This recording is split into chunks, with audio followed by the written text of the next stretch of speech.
আল কোরআনের সৈনিক আমি, নেই তো আমার ভয়। এক আল্লাহর গোলাম আমি, এই তো পরিচয়। এক আল্লাহর গোলাম আমি, এই তো পরিচয়। কথা বলেন ঠিক কিনা?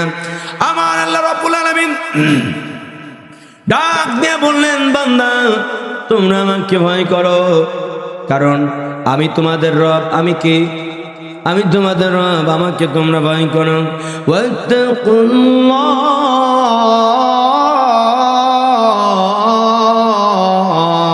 আল্লাহু আকবার।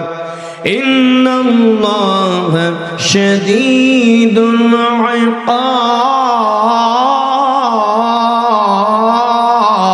আল্লাহু আকবার। আল্লাহ তাআলা ডাক দিয়ে বললেন, ওয়াত্তাকুল্লাহ, তোমরা আল্লাহকে ভয় করো। ইন্নাল্লাহা শাদীদুল ইকাব। আল্লাহ তাআলা ডাক দেয়া বলেন, নিশ্চয় আল্লাহ রাব্বুল আলামিন শাস্তি দানে অত্যন্ত কঠোর। এ মুসলমান ভাই, আল্লাহর গোলাম, ভালো করে খেয়াল করুন, লক্ষ্য করুন। আল্লাহকে আল্লাহ তাআলা ভয় করার কথা বলছেন। আল্লাহকে যদি আমরা ভয় না করি, আল্লাহর হুকুম যদি আমরা পালন না করি, না মেনে চলতে পারে, আল্লাহ তাআলা বলছেন, বান্দা আমার শাস্তি বড় কঠিন, আমার শাস্তি বড় কঠিন।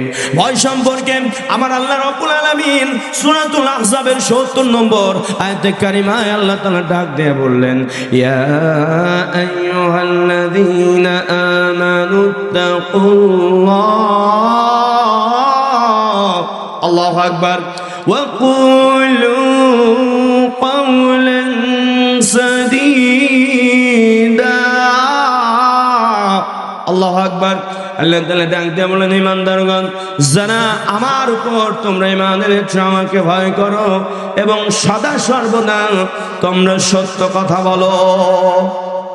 সদা সর্বদা তোমরা সত্য কথা বলো। কার কথা? জোরে বলেন, কার কথা? আল্লাহর কথা। শুনেন মুসলমান ভাই আমার, আমার আল্লাহ তাআলা সূরাতুল জুমার ১৬ নম্বর আয়াতে কারিমার অংশে বলছেন, ইয়া ইবাদি ফাত্তাকুন। আল্লাহু আকবার। আল্লাহ তাআলা ডাক দিয়ে বললেন, হে আমার বান্দাগণ, তোমরা আমাকে ভয় করো।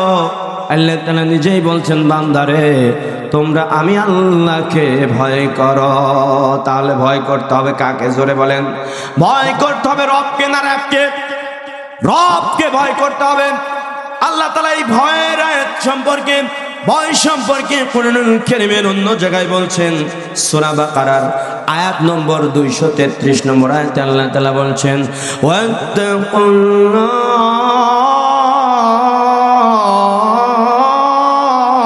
আল্লাহু আকবার, ওয়াত্তাকুল্লাহ ওয়া'লামু আন্নাল্লাহা বিমা তা'মালুনা বাসীর। আল্লাহু আকবার।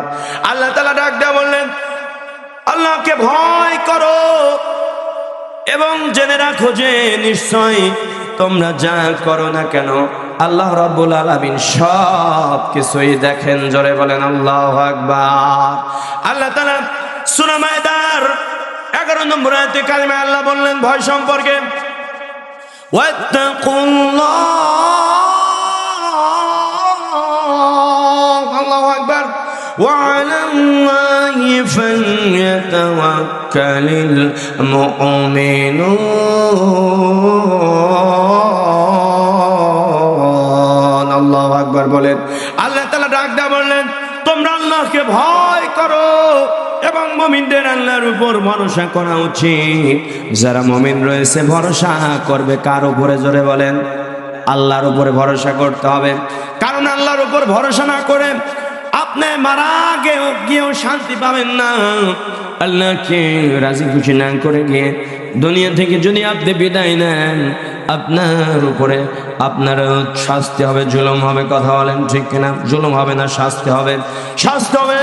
আপনি আপনি কঠিন আযাবে গ্রেফতার হয়ে যাবেন। আল্লাহ তাআলা সেই সম্পর্কে বলছেন সূরাতুল আলে ইমরানের 102 নম্বর আয়াতে কারিমায় আল্লাহ তাআলা বলছেন, ইয়া আইয়ুহাল্লাযীনা আমানুত্তাকুল্লাহ,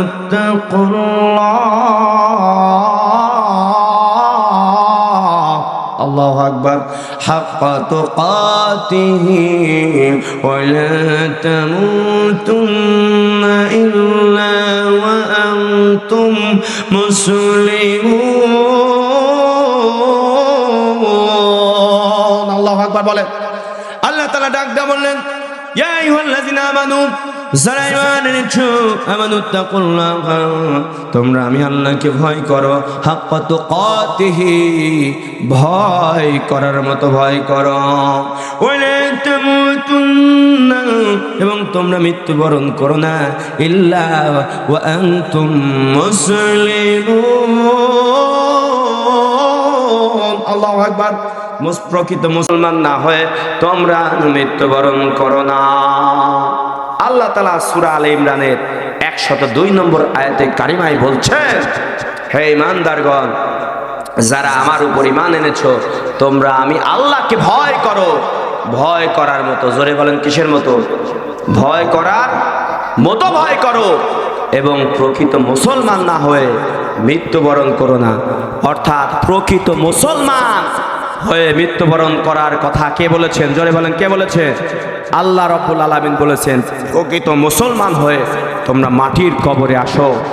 আর যদি না আসতে পারো, আমি কবর অন্ধকারের ঘর, আমি কবর একাকিত্বের ঘর, আমার মধ্যে আসলে তোমাকে আমি ছাড় দেব না। কথা বলেন ঠিক কিনা?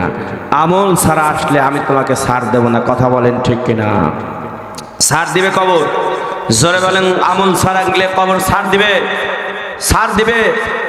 কবরের মধ্যে এক প্রান্তের মাটি পৃথিবীর এক প্রান্তে চলে যাবে, অপর প্রান্তের মাটি পৃথিবীর অপর প্রান্তে চলে গিয়ে এমন ভাবে এসে চাপ দিবে, এক পাঁজরের হাড় অন্য পাঁজরের মধ্যে ঢুকে যাবে গুনাহগারদের জন্য। জোরে বলেন নাউজুবিল্লাহ। 6 দিন পরে নখ খসে যাবে, 9 দিন পরে চুল। 6 দিন পরে নখ খসে যাবে, 9 দিন পরে চুল।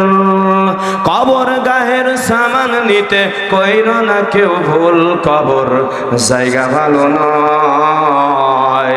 আমল দিয়েই কবর গৃহ সাজিয়ে নিতে হয়, কবর জায়গা ভালো নয়। আমল দিয়েই কবর গৃহ সাজিয়ে নিতে হয়। কথা বলেন ঠিক কিনা? এ মুসলমান আল্লাহর গোলাম, ওই আমল দিয়ে কবর গৃহ সাজিয়ে নিতে হয়। এই জন্য আমল করতে হবে রে বাবা। ওই মাটির কবর বড় ভয়াবহ কবর রে বাবা।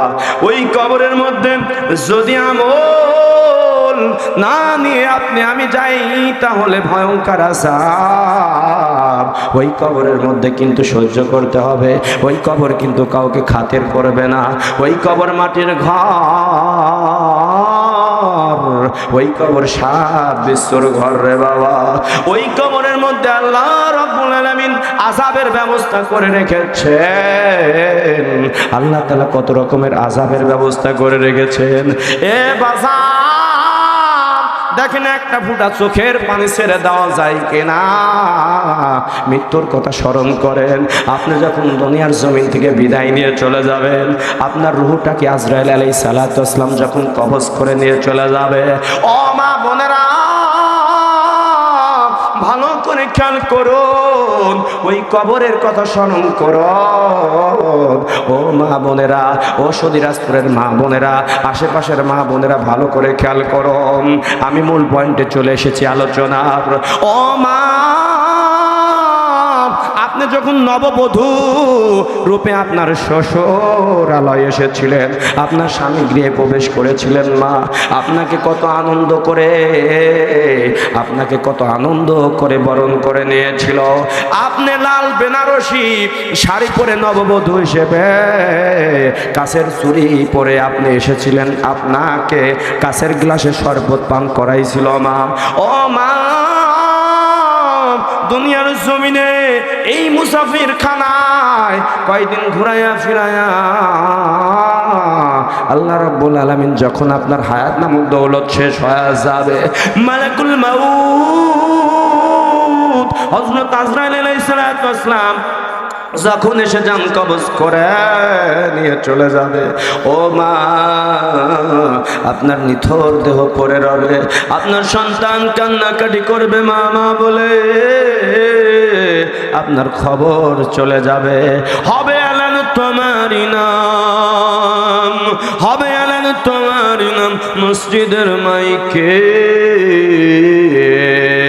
বাড়িওয়ালা নাই রে বাড়ি নাই রে দুনিয়াতে, বাড়িওয়ালা নাই রে বাড়ি নাই রে দুনিয়াতে, তোমার ভয়ে থাকতো মানুষ ছিল বাহাদুরি, ভাবনি হাওয়ায় ওরা তুমি যে রঙিন ঘুরি, সুতোয় টান দিলে মালিক, সুতোয় টান দিলে মালিক পারবে না থাকিতে, বাড়িওয়ালা নাই রে বাড়ি নাই রে দুনিয়াতে। ও আপনার সন্তান যদি দুনিয়ার জমিনে থাকে, আপনার সন্তান কান্নাকাটি করবে, আপনার স্বামী কান্নাকাটি করবে, পাড়া প্রতিবেশী কান্নাকাটি করবে, আপনার ননদ দাওয়ার কান্নাকাটি করবে, কান্নাকাটি করে আপনাকে ঠিকই ওই জানাজার ময়দানে নিয়ে চলে যাবে, জানাজার ময়দানে গিয়া আপনার জানাজার দেওয়ার সময় ডাক দেওয়া বলবে, আমার স্ত্রী আপনার স্বামী ডাক দেওয়া বলবে, আমার স্ত্রী আপনাদের সাথে যদি অপরাধ করে থাকে আমি ক্ষমা প্রার্থী, আমার স্ত্রীকে তোমরা ক্ষমা করে দেবে, আর ধার দেনা যদি করে থাকে ঋণ করে থাকে আমাকে তোমরা বলে দেবে, আমার যথাসাধ্যবোধ আমি আদায় করে দেব। কথা বলেন ঠিক না? কত যুবক মারা যায়, হোন্ডা অ্যাক্সিডেন্টে কত যুবক মারা যায়। এই তো কিছুদিন পরে আপনার ওই খুলনা বিভাগের মধ্যে তো একটা যুবক বিয়ে করতে যাওয়ার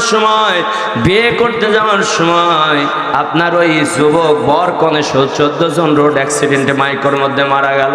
এই যুবক তোমার কি ভয় হয় না? কলিজার মধ্যে কম্পন সৃষ্টি হয় না?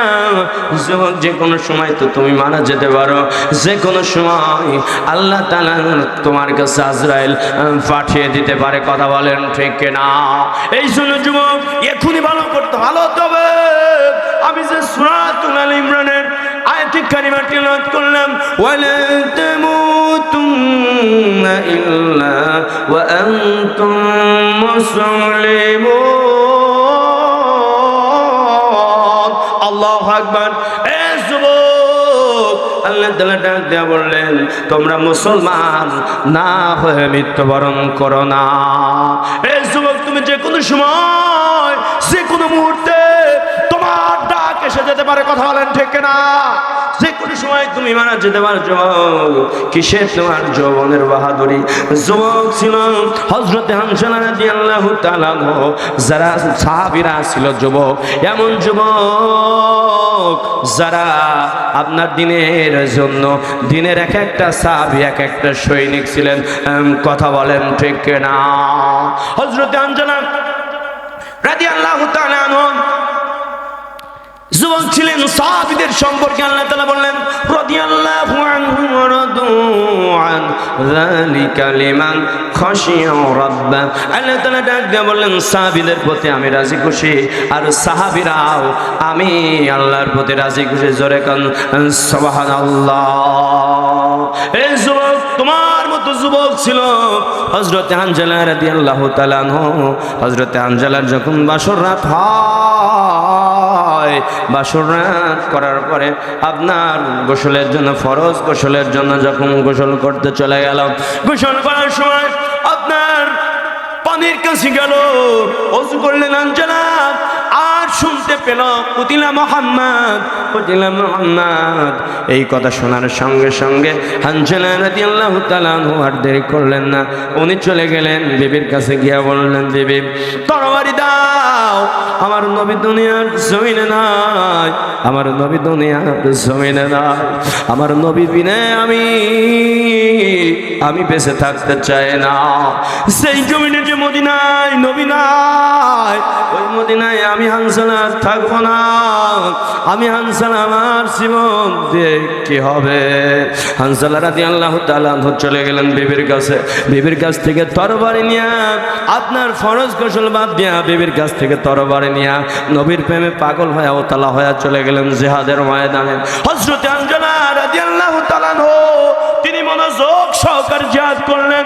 জিহাদ করতে করতে অসংখ্য কাফেরদেরকে জাহান্নামে পাঠাইয়া দিয়া নিজেও শাহাদাতের পেয়ালা পান করলেন। জোরে বলেন আল্লাহু আকবার। আল্লাহ তাআলা বললেন, ওয়ালা তাকুলু লিমান ইউকতালু ফি সাবিলিল্লাহ। আল্লাহু আকবার বলেন। ফি সাবিলিল্লাহি আমওয়াতুন বাল আহইয়াউ ওয়ালাকিন লা তাশউরুন। আল্লাহু আকবার। আল্লাহ তাআলা ডাক দিয়ে বললেন, যারা আল্লাহর পথে নিহত হয়, শহীদ হয়, তোমরা তাদেরকে মৃত বলো না, এরা তো আসলে জীবিত, কিন্তু তাদের জীবন সম্পর্কে তোমাদের কোনো ধারণা নাই। যারা আল্লাহর জন্য জীবন দেয়, এদেরকে তোমরা মৃত বলো না। এই সম্পর্কে আল্লাহ তাআলা অন্য আয়াতে কারিমায় বলেন, ওয়ালা তাহসাবান্নাল্লাযীনা কুতিলু ফি সাবিলিল্লাহি আমওয়াতান বাল আহইয়াউন ইনদা রাব্বিহিম ইউরযাকুন।